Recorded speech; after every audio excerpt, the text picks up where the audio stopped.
everyone! Kumusta ang araw ninyo?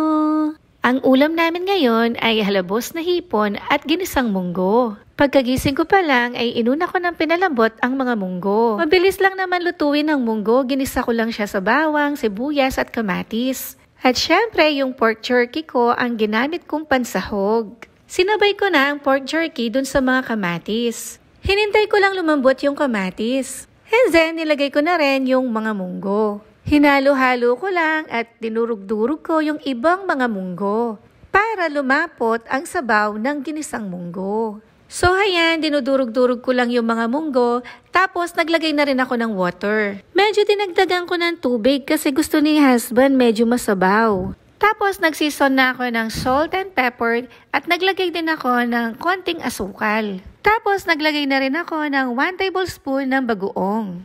And then tinakpan ko na sila and hinayaan ko lang siyang kumulo until lumambot yung pork jerky at maging malapot ang sabaw. So habang kumukulo yung munggo ay nilinis ko na ang mga hipon. Dinevein ko na sila kasi malansa ito kapag hindi mo natanggal sa hipon. At syempre meron akong little helper.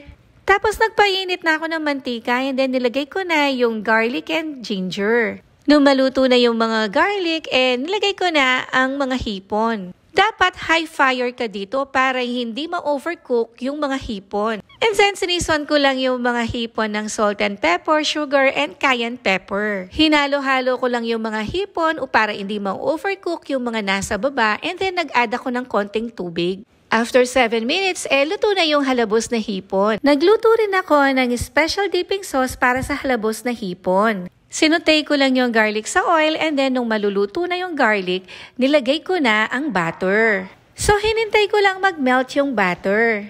And then after that, nilagay ko na yung mga spices. Ilalagay ko na lang sa caption yung mga spices na inad ko dun sa sauce. Continuous lang ang paghalo ko kasi may butter yan, kaya madaling masunog.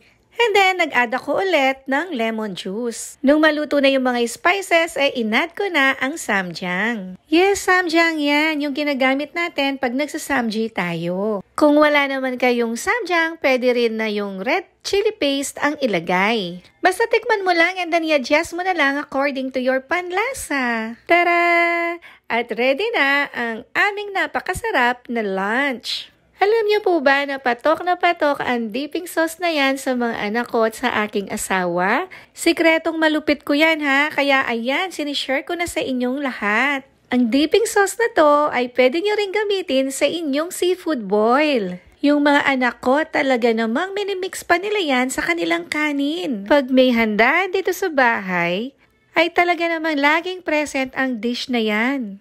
Paano naman kasi ibang level yung naibibigay na happiness sa akin kapag nakikita ko nag-e-enjoy yung mga taong kumakain ng niluto ko. So sana subukan nyo yung recipe na to para malaman nyo naman na hindi ko kayo gino-joke. At totoo naman talaga na napakasarap ng dipping sauce na yan. So yun lang. Thank you for watching. Bye!